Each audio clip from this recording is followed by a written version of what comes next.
Totalmente. O sea, para empezar me sentí un privilegiado, porque un libro así no existe. Es decir, y por la sencilla razón de que el Vaticano no se lo había ofrecido o propuesto a nadie, ¿no? Es decir, abrirle las puertas de un lugar teóricamente tan secreto y tal, que lo ha sido a lo largo de la historia, ¿no?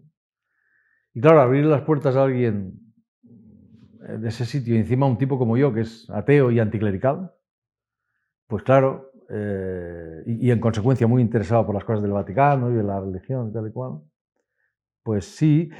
Vértigo, hombre, me he sentido un privilegiado, eso para empezar, eso es verdad.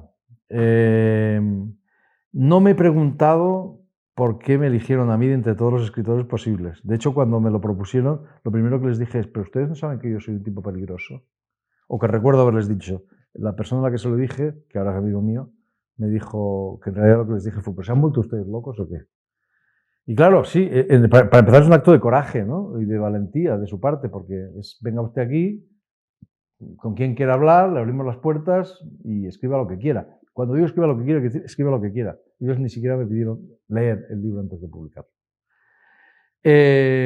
Entonces, vértigo, responsabilidad, yo creo que es que siempre he sido un poco temerario, porque es que si no lo eres, no me he sentido más responsabilizado que en otros libros. O sea, siempre intento hacer lo mejor posible.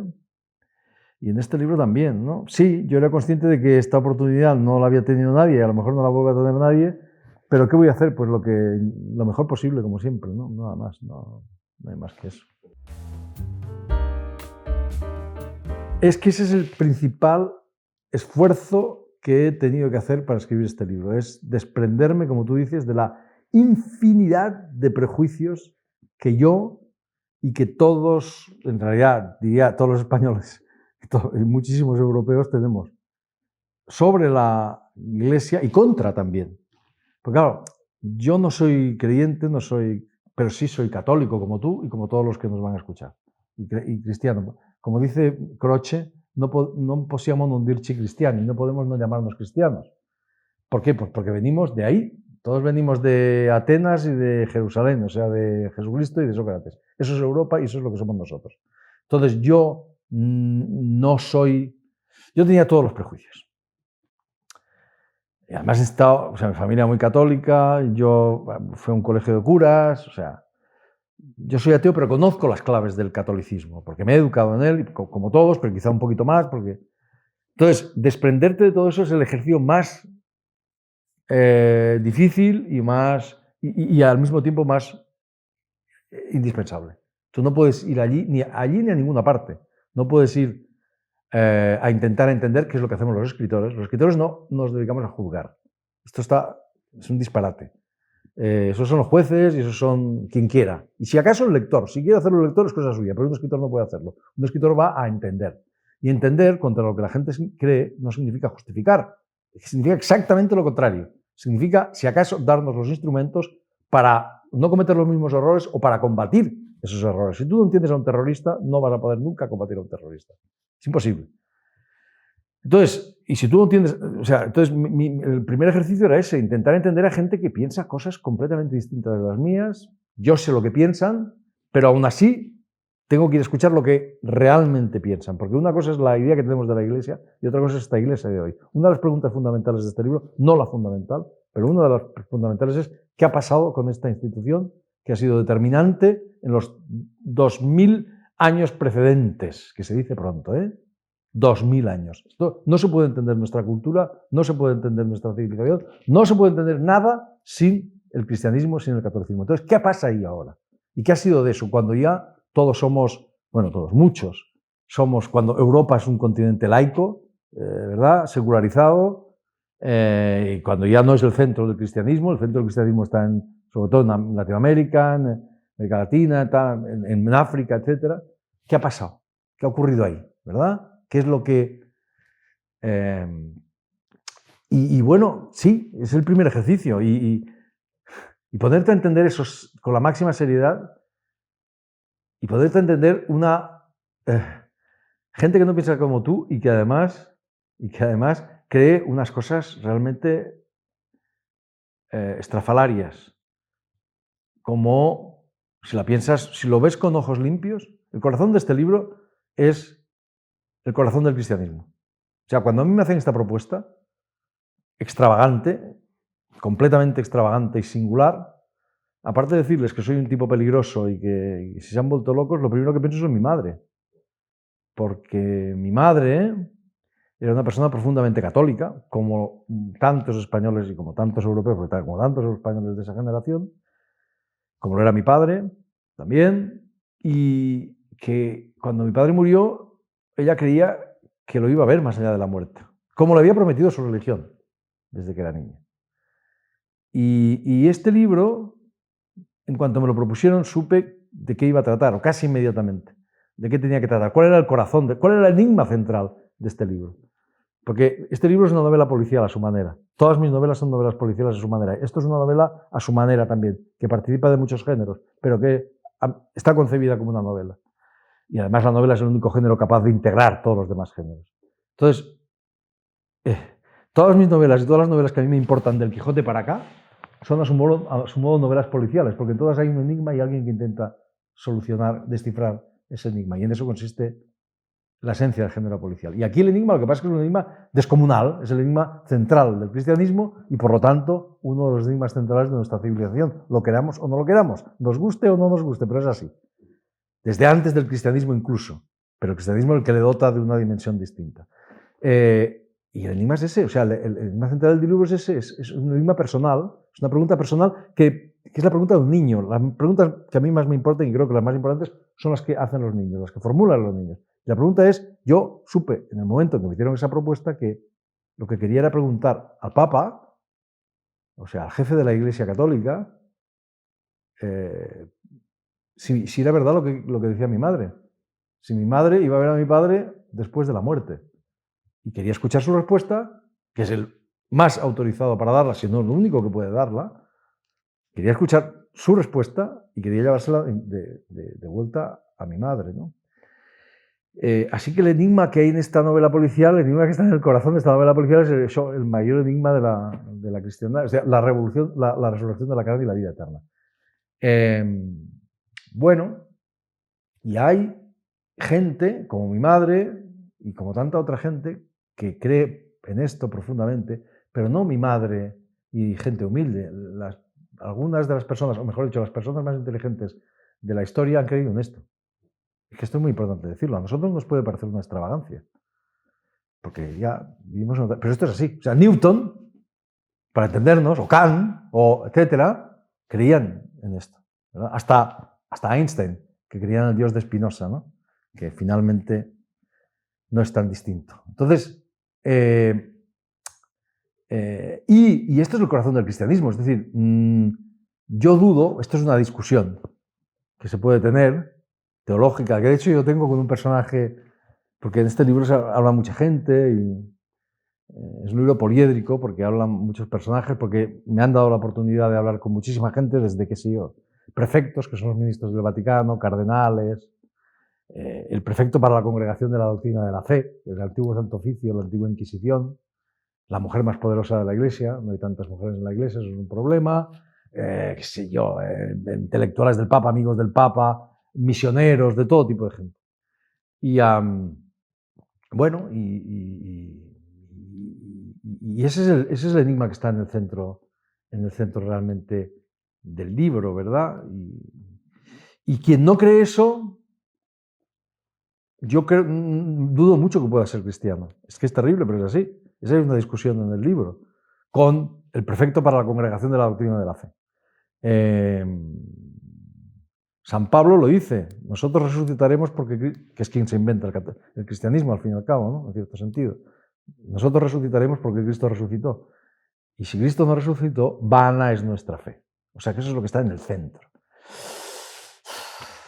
Entonces, a mí me asombraba, fíjate. Los papas no concedían entrevistas. Este papa ha hecho cosas muy raras, muy singulares desde el día número 1, cuando saludó en el balcón de la Basílica de San Pedro diciendo «Buenas noches a tutti», buenas noches a todos. Mucha gente dijo, católicos, ¿pero qué es esto? El papa diciendo buenas noches. Y una de ellas ha sido proponerme a mí un libro. Este papa, tan singular, Los papas no concedían entrevistas. Entonces no tenía, ¿no? Y de hecho, Bergoglio tampoco concedía entrevistas cuando era arzobispo de Buenos Aires. Pero va y empieza a conceder entrevistas. Y además concede entrevistas a todo el mundo. O sea, a todo el mundo ha concedido entrevistas. Yo no sé cuántas entrevistas habrá concedido, centenares, tal vez miles de entrevistas. Y efectivamente, como tú dices, la gente le pregunta pues por Ucrania, por la guerra de Ucrania, por no sé qué, por la... ¿no? Las opiniones del Papa sobre estos asuntos, pues bueno, pueden ser más o menos interesantes, pero nadie le pregunta por lo suyo. Pues claro, de lo que sabe, a mí me asombró cuando fui al Vaticano, que me preguntáis, ¿de qué quieres hablar con él? Y yo dije, pues de la resurrección de la carne y la vida eterna. Y todos se quedaban perplejos y me decían, pues de eso no le ha preguntado nadie.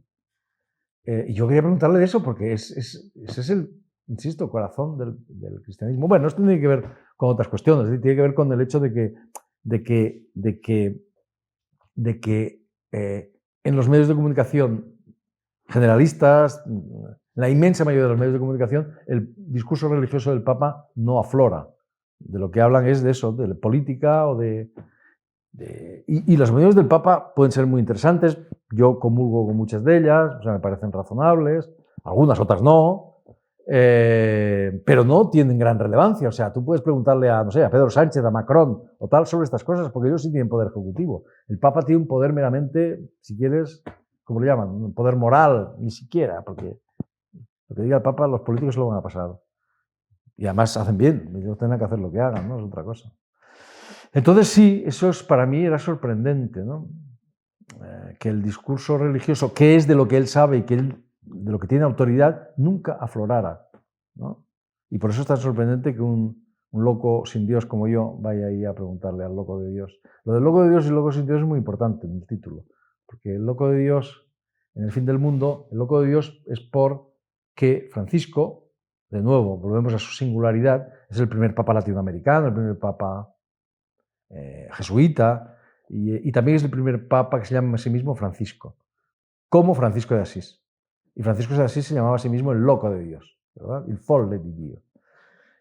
Mongolia es, o sea, perdón, el fin del mundo es Mongolia, simbólicamente el fin del mundo, ¿verdad? Un país con menos de 1500 católicos, que está en la periferia total. Eso es una palabra esencial para Francisco, ¿no? La iglesia debe ir a la periferia geográfica, a la periferia ideológica, o sea, los que no piensan como nosotros, por ejemplo, un ateo, y a la periferia social, los pobres, que es su obsesión, ¿no?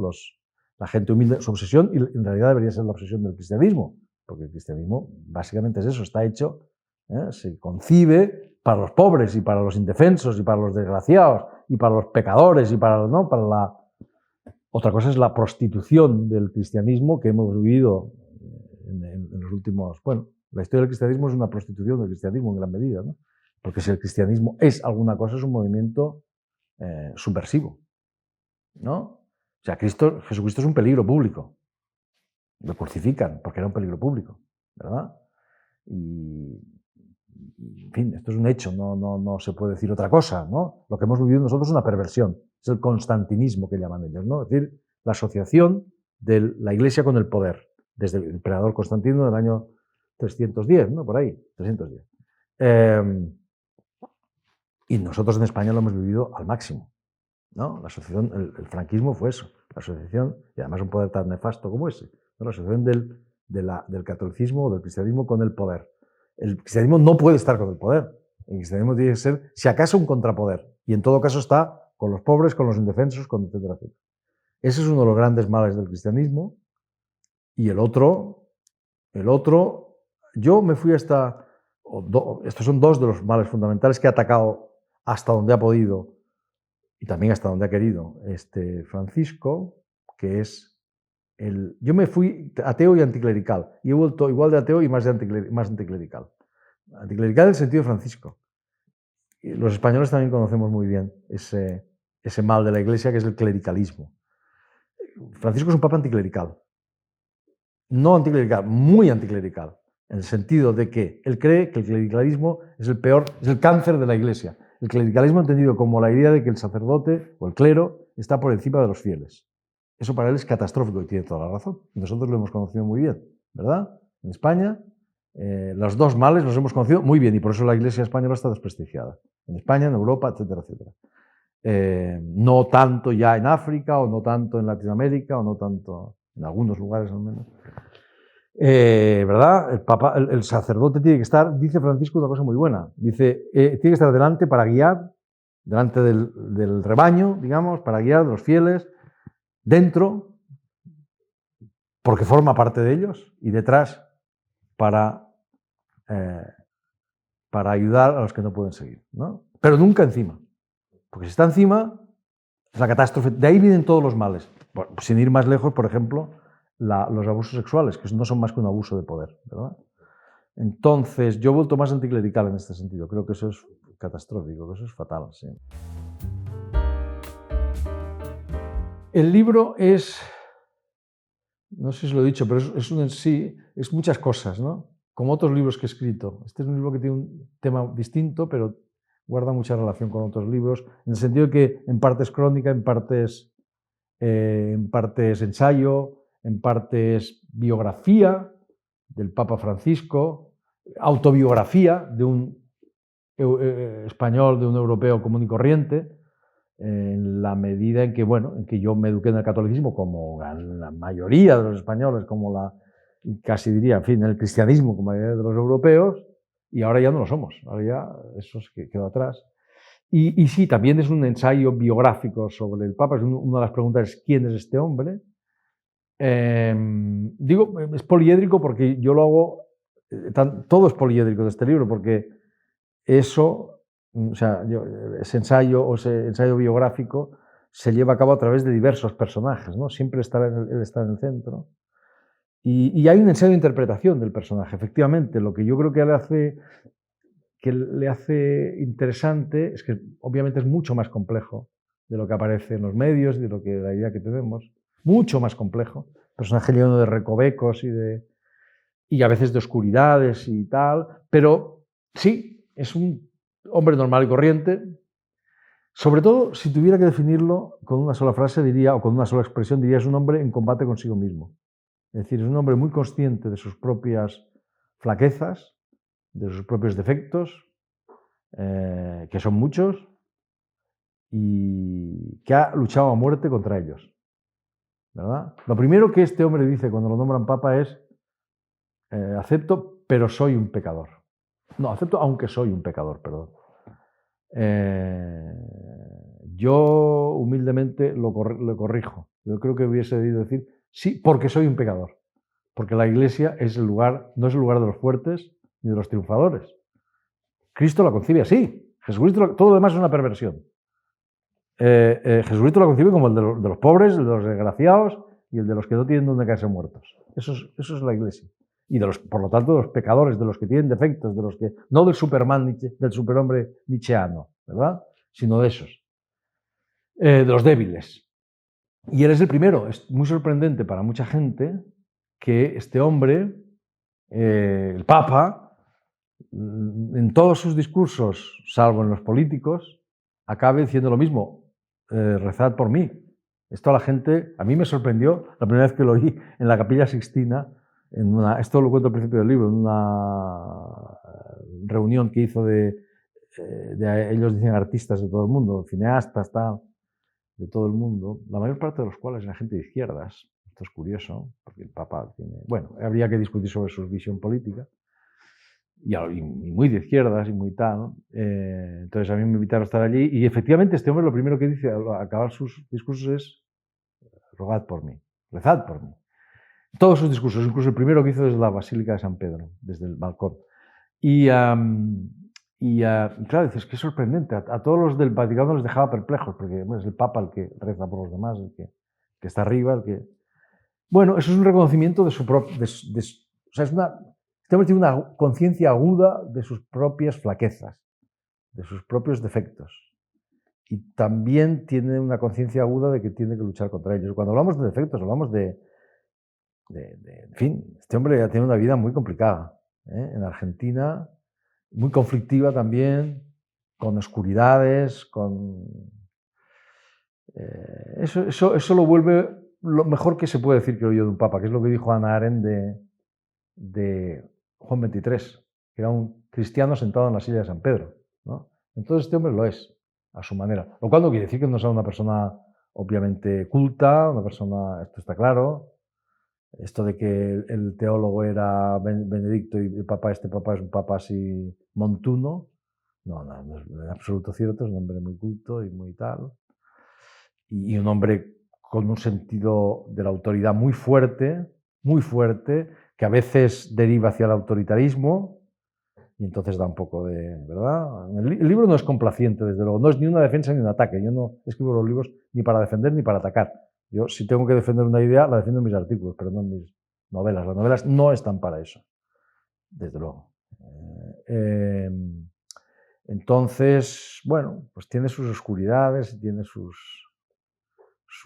y yo no arriesgo, no ahorro críticas en algún momento, aunque no es mi misión juzgar, pero el loco sin Dios, que es el narrador del libro, está el loco de Dios y está el loco sin Dios, esto no lo he dicho, el loco sin Dios soy yo, o bueno, mejor dicho, el narrador del libro, que es como una versión de mí mismo, ¿no? Es como un avatar de mí mismo. El loco sin Dios alude a Nietzsche, precisamente, que aparece muchas veces en el libro, que fue el gran develador, el gran contrincante, el gran enemigo, en cierto sentido, del cristianismo, ¿no? Filosóficamente. Y Nietzsche, hay un pasaje célebre, un fragmento célebre de la Gaia Ciencia que se titula El Loco, en el cual hay un loco, celebérrimo, ¿verdad? Un loco que sale a la calle en pleno día con un farol encendido, gritando por las plazas y los mercados, Dios ha muerto, y nosotros lo hemos matado. Entonces la gente que se ha olvidado a veces o no lo ha leído, que ese loco no está feliz, no está contento, al contrario, está desolado, todo indica que está desolado. Porque claro, si Dios no existe, como dice Iván Karamazov, el personaje de Dostoyevsky, todo está permitido, dice Iván. Es decir, eso es lo que quiere decir. Nos hemos quedado sin base, nos hemos quedado sin sentido, porque Dios es lo que había dotado de sentido siempre al mundo, ¿no? Entonces, el loco de Dios ese soy yo, un avatar de mí mismo, ¿no? Que va al fin del mundo a hacerle esa pregunta esencial al Papa. Soy yo y quizá esa versión de mí mismo que, sobre todo al final del libro, porque el personaje, el narrador va evolucionando, siente como una nostalgia, ¿no? Yo me hice escritor, también lo cuento en el libro, esto lo he entendido tarde en mi vida, pero para mí la literatura fue una especie de sucedáneo, de sustituto de la religión, cuando era un adolescente. Yo perdí la fe, ¿verdad? No he vuelto a recuperarla, y entonces yo creo que en la literatura fui a buscar algo de las certezas, de las seguridades que tenía en la infancia y que perdí. Esto era un error, por supuesto, porque la literatura, la auténtica literatura no proporciona certezas ni proporciona seguridades, pero cuando lo descubrí era demasiado tarde. Y en todo caso, ese loco sin Dios al final acaba sintiendo como una especie de nostalgia, pero bueno, es normal, ¿no? ¿Quién no siente nostalgia de la seguridad, de la infancia, ¿no? Y la fe formaba parte de esas seguridades. ¿Quién no siente envidia de tipos como los misioneros, que son los héroes de este libro? Si este libro tuviera héroes, serían ellos, porque son gente increíble. Son los locos de Dios, están zumbaos. O sea, para hacer lo que ellos hacen hay que estar zumbado. Gente realmente, a mí son los que realmente me han impresionado. Sí, gente, como me decía un médico de una ONG, me decía, estos son los más seguros, porque llegan los primeros a los sitios más difíciles, son los primeros que llegan y los últimos que se van, si es que se van, porque a veces no se van, es decir, se quedan allí, cuando vienen maldadas, quiero decir, ¿eh? Y sí, claro, ves a esta gente y es imposible no admirarlos. Por eso, Francisco, que quiso ser misionero, el Papa, quiso ser misionero y quiere una iglesia misionera. O sea, el cristiano auténtico, el mejor cristiano, el ideal de cristiano, para si es que tuviese alguno, que yo no sé si lo tiene, pero sería el misionero, ¿no? Y lo entiendes. Yo, el loco de sin Dios, cuando vuelve a Roma, no para de gritarles a los del Vaticano, ya tengo la solución para todos los problemas de la iglesia. O sea, yo les grito, ya tengo las soluciones para los problemas de la iglesia. Y todos me miran como si me hubiese vuelto efectivamente loco, y yo digo, todos misioneros. Si todos fueran misioneros, se acabaron los problemas de la Iglesia. Y la verdad es que me da la razón. Porque en realidad es la idea del Papa, ¿no? Así que este es un libro muy loco, como su nombre, como su título indica. Y ya he visto un artículo por ahí que ponía el libro más loco de Javier Cercas. Estoy de acuerdo, totalmente. Lo que pasa es que mis libros siempre han sido locos. O sea, yo soy un loco reprimido, digamos, ¿no? En la vida cotidiana intento ser una persona razonable. Y doy el pego a veces, pero no lo soy. Y entonces la literatura me permite sacar la locura, y en este libro más que quizá que en ninguno. Este es un libro humorístico, porque una de las sorpresas que yo me llevo, yo iba con una frase, un prejuicio que exhibía, que es de Cioran, que decía, toda religión es una cruzada contra el humor. Y te encuentras con que no, con que el Papa hace una reivindicación del humor, pero muy seria, porque el humor es una cosa muy seria. Yo no concibo la literatura sin humor, soy incapaz. O sea, al menos, perdón, la poesía puedo concebirla, la novela es imposible. La creó este señor que se llama Miguel de Cervantes como un género humorístico, perdón, como un género esencialmente irónico e incluso humorístico, y yo la concibo así. Los temas más serios se pueden y se deben tratar. ¿Lo hace Cervantes? Si lo hace Cervantes, hay que seguir por ahí. Entonces, si tengo que recomendar libros, bueno, Chesterton es perfecto, porque Chesterton es un gran escritor, católico ortodoxo, católico, apostólico romano, era un provocador total, porque en su época esto ya era una provocación, un gran escritor, uno de los escritores favoritos es Verdad de Francisco, y como dijo Kafka de él, Chesterton es tan gracioso que parece que haya visto a Dios.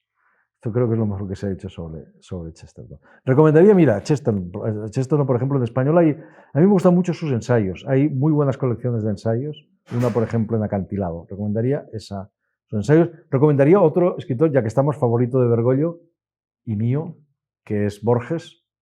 Bergoglio tuvo relación con Borges. De hecho, Luis García Montero me han dicho que el Instituto Cervantes va a publicar una cosa que será curiosa, fruto de esa relación. Bueno, para mí Borges es un escritor fundamental. Para mí es el mayor escritor en nuestra lengua desde Cervantes o desde Quevedo. Y yo tal vez no sería escritor sin Borges. Hombre, ya que estamos hablando de locos y estamos hablando de toda esta cosa, hay que recomendar un libro que asusta a la gente y que no debería asustar a la gente. Que asusta a la gente porque creen que es un libro que hay que ser catedrático de la Universidad de Oxford como mínimo para leerlo, pues para intelectuales y tal y cual. Y es mentira, es un libro esencialmente popular y un libro gamberrísimo, graciosísimo, que tiene una pequeña dificultad, y es que es la lengua, que es un poquito antigua, o aparece antiguo, y no lo es, que es el Quijote, que lo tenemos aquí. Y todo el mundo se asusta. Cuando tú dices esto, dices, Dios mío, Dios mío. Bueno, esto ya se sabe, esto es como hablar de la Biblia o tal. Es un libro para la gente, es un libro popular, es un libro gamberro, divertidísimo, inteligentísimo. En fin. ¿Y qué más podemos recomendar? Hombre, no voy a recomendar un libro. Mira, recomendaría Nietzsche, que es un grandísimo escritor, del que se habla en el libro, a menudo. Grandísimo escritor. Un poeta, a su manera. Y recomendaría, ¿qué recomendaría yo? Pues mira, La Gaia Ciencia, ya que lo hemos mencionado. Y no me atrevo a recomendar a Unamuno, pero que fue un escritor muy importante para mí cuando era un adolescente, ¿verdad? Es el que en realidad me sacó o contribuyó decisivamente a sacarme del catolicismo, ¿no? ¿Y hay cosas valiosas en Unamuno? Sí, hay cosas valiosas en Unamuno. Sí, sí. Su poesía, por ejemplo, está muy bien. Hay ensayos del sentimiento trágico de la vida, es un libro que yo creo que... Incluso hay novelas suyas muy divertidas, porque tenemos un cliché, tenemos una idea muy falsa de Unamuno. Hay novelas suyas que son esencialmente humorísticas. Estamos acostumbrados a pensar en Unamuno, ese personaje que se levantaba cada mañana con un dolor de España tremendo, ¿verdad? Pero es mentira, eso es un cliché. Hay una parte de... Todos los clichés responden a una realidad. Pero hay un Unamuno humorista. Niebla, por ejemplo, es un libro muy divertido. Yo siempre pienso que quien debería haber filmado esa novela o una versión de esa novela es Woody Allen. Y lo digo en serio.